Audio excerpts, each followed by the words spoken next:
Hey, everybody. I am so glad to have you back for another episode of the How She Built It Online Summit. We're really excited to share with you that today our guest is none other than Katie Lance. Welcome, Katie. Thank you, Heather. It's so exciting to be here today. Thank you. Absolutely. And so if this is the very first episode that you have chosen to watch in this series, I want you to know that we're so happy to have you here. And what we want is for you to have a short little video that's going to inspire you to know that you can have success in your business too. And we want this really just to be an inspiration. And Katie, something I'm sharing at the beginning of all of these conversations is we are not trying to put up this premise that all of our guests have achieved all of the final goals they have in life and they're all on the beaches in Costa Rica sipping margaritas. Not that they may not do that on the occasion, but they're actually out running and working their companies, growing their businesses, and then we all have different goals that we're just constantly trying to achieve. So I want all of our audience to know right now that we want you to be encouraged and to be inspired by our conversation today. So Katie, what I'd love for you to do is as we get ready to dive into this conversation, just tell everybody where you live in the world and just let them know a little bit about what your business is and what you actually do. Absolutely. So I am based in the beautiful San Francisco Bay Area.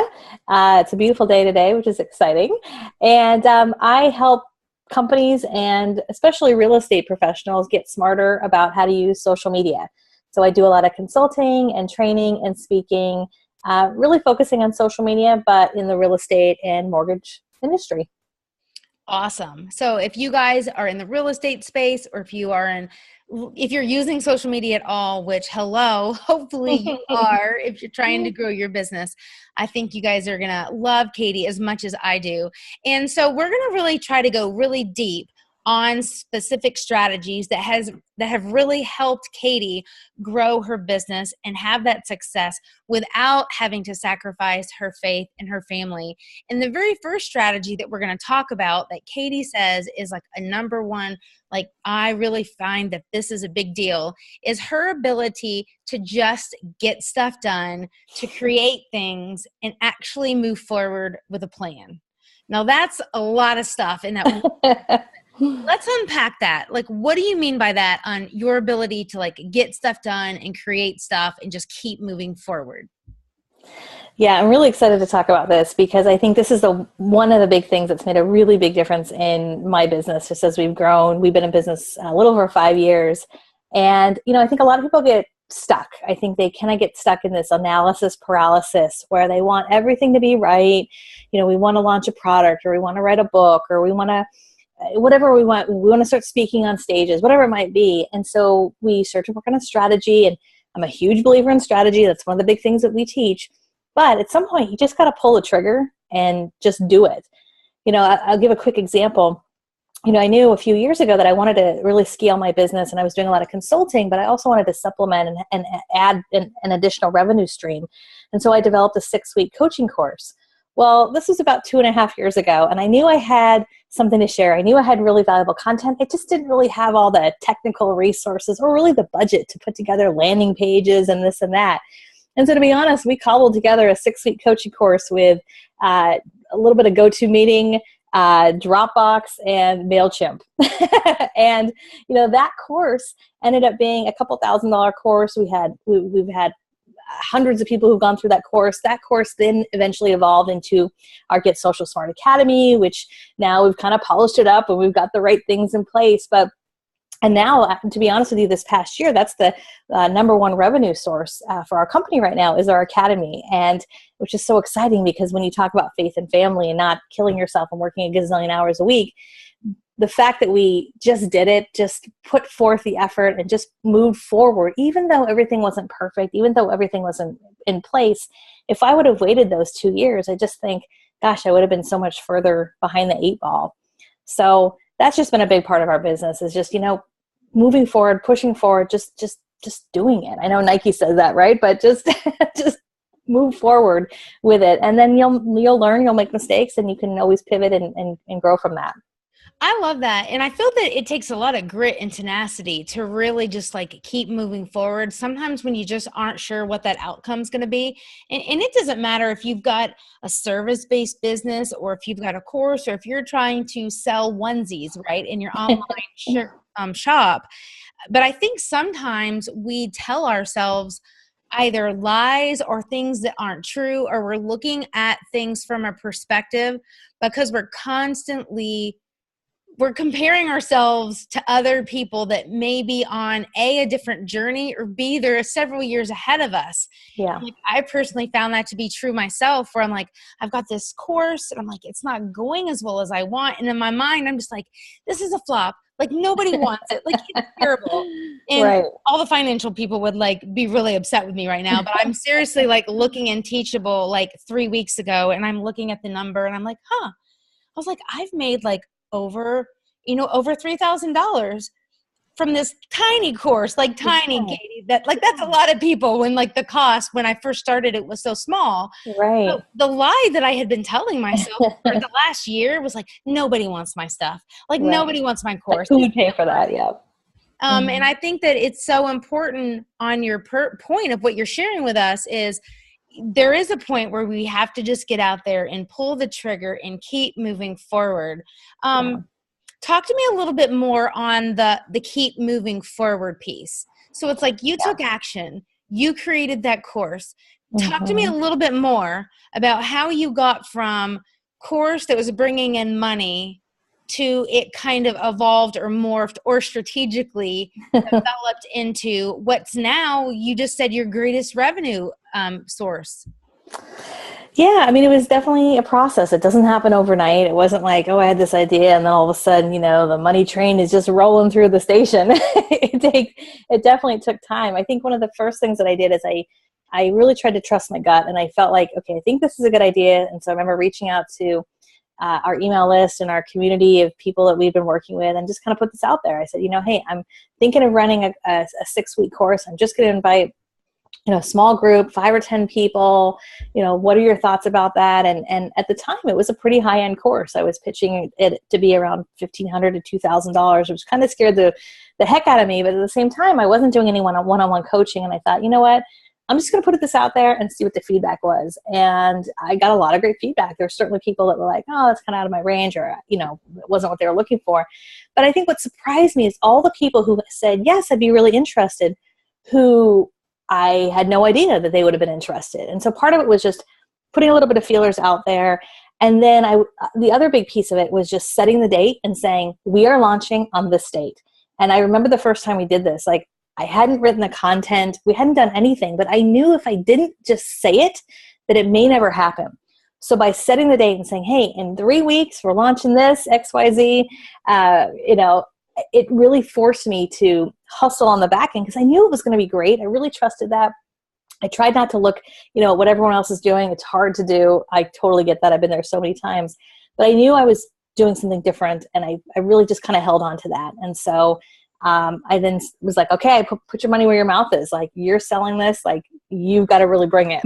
And so that was really kind of the inspiration for putting the content together. And we ended up running that 6-week course. I did it about 3 different times that first year. I did it again the year after.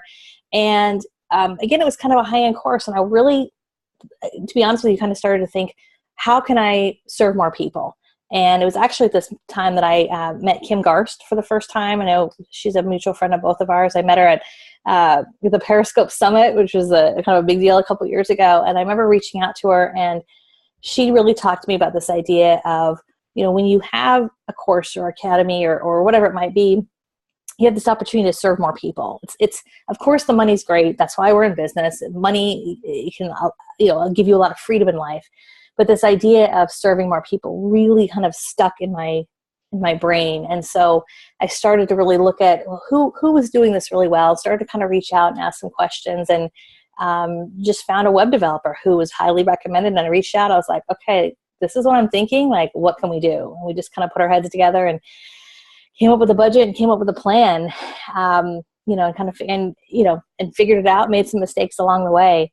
And again, just sort of moved forward. We still didn't have it all right in place, and we launched it, and we still had things we were kind of cobbling together on the back end. But I think what we did right is we were people of our word. If we said we were going to do something, we did it. We under-promised and over-delivered.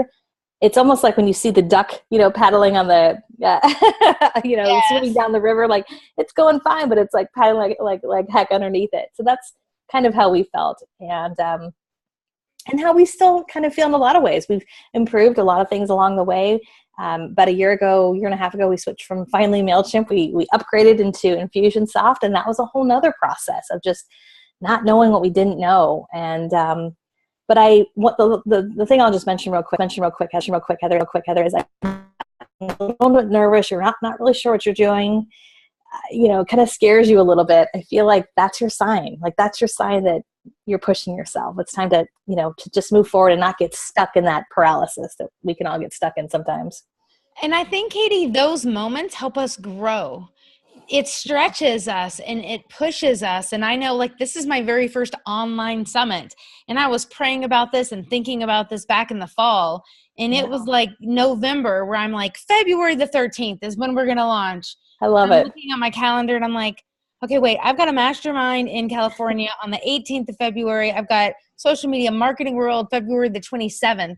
And it's sometimes like one of those times where families are like, when's a perfect time for us to start having It's never a perfect time. You're just waiting for perfection. You may sit there and say, we never had kids. Yeah. And I feel sometimes in business, in growing ourselves and taking those steps and saying, you know what, if this is going to happen on February 13th and is going to be running live while I'm in California on planes, then I better be super productive, between now and then. And it puts a little bit of a fire under us.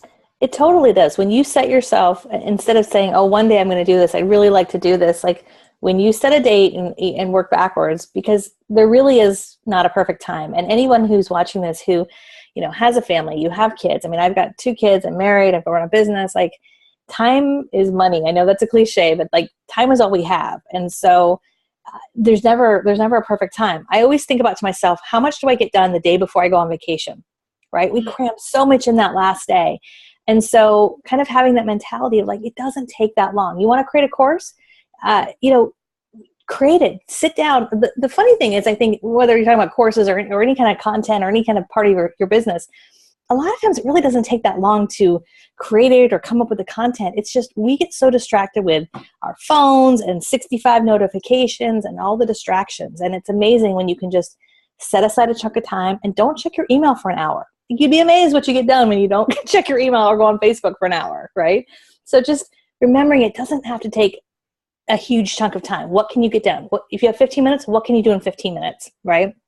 And that's kind of what my philosophy is with a lot of things as far as just doing it. Yep, get the work done. Yeah. So I want to segue into your second strategy. And you said it's surrounding yourself with really great people. Yeah. Building that team. Talk to us about that, how you've done it, maybe even the timeline of what that means to you when you say like surrounding yourself with great people.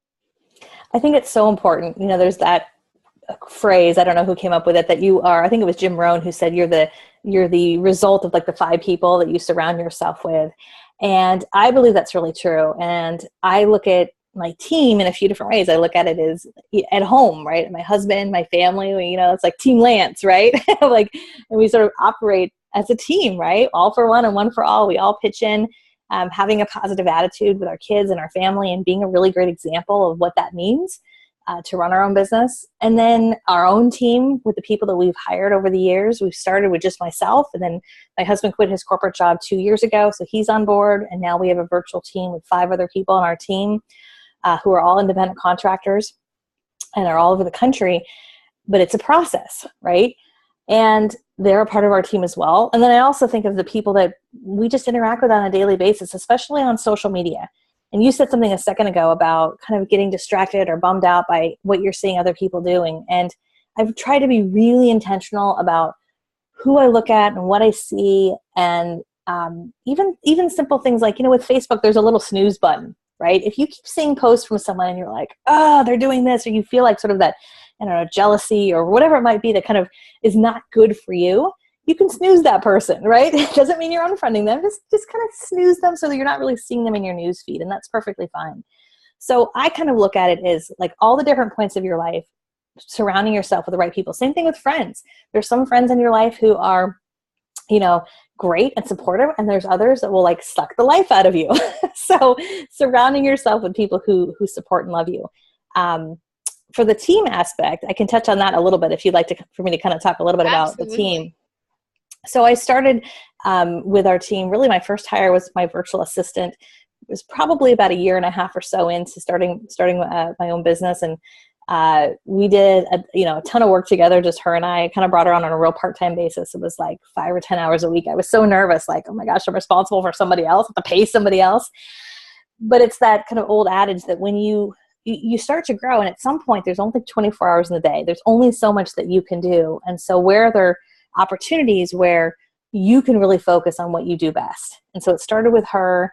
And then over the years, we brought on other people. I have a marketing coordinator that helps with a lot of our content. And I have a website developer, because as much as I know WordPress, I probably will crash my whole site. So she's in charge of that. And I've got someone who helps us with Infusionsoft. And so as we've grown, I have really enjoyed bringing on people who are really good at a specific thing. I don't necessarily think it's great to hire somebody who's great at all things. Sometimes when you first start hiring people, you might hire kind of a jack of all trades, but I find that by hiring people who are really good at a couple things really, really well, that can make a big difference in your business. And for us, our team is virtual, so it's really important that not just that they have the skills, but they have that ability to work remotely, because it's not for everybody.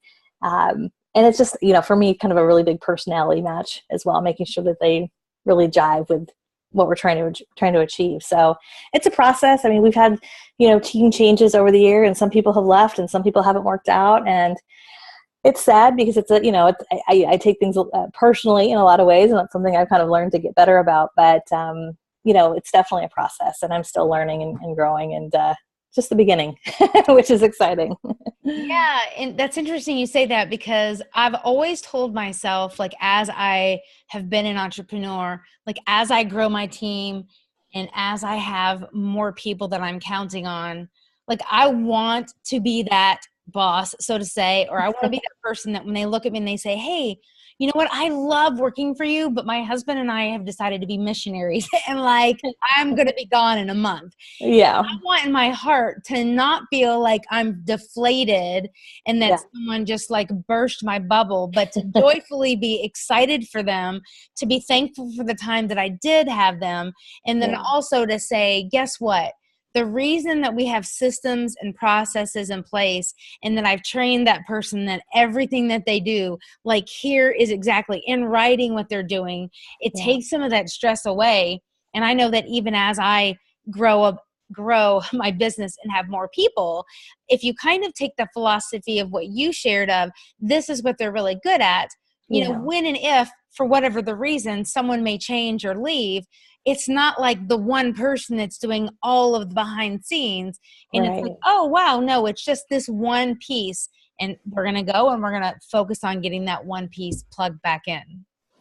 Yeah. And one of the things that I would just add on to that too, as we've grown, and I feel like part of it is just as you grow and you kind of mature and you learn, we found as our team grows that there's a little bit of crossover, right? So there might be one person who owns email marketing or who owns, customer service, but there's always somebody else on our team that knows how to do it, like just as a backup in case something happens. And so sort of having those people who own what they do and are really good at what they do, but also knowing that there's some backup systems in place just in case somebody gets sick or life happens or vacation or, all that good stuff. I think that's really important. And the last thing I'll just touch. For me, one of the big areas I've struggled with and I've tried to get really better at, especially this year, is letting go of stuff.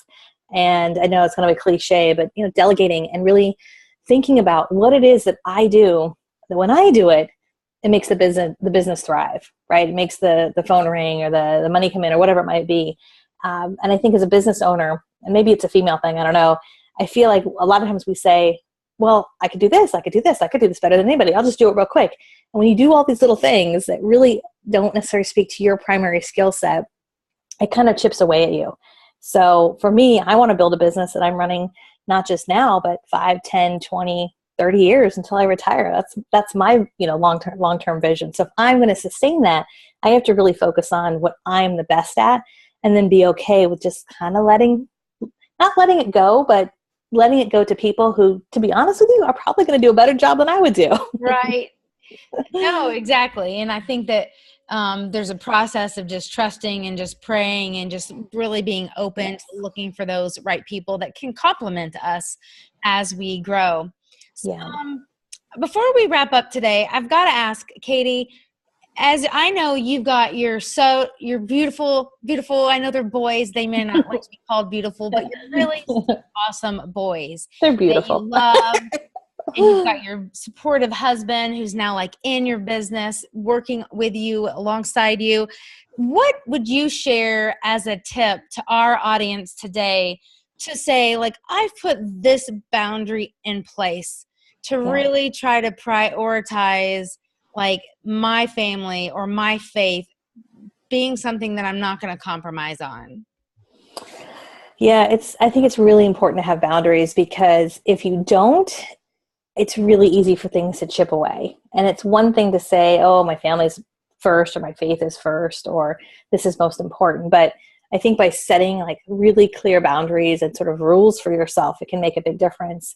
For me and for our business, a lot of it has to do with time, right? Like time is everything.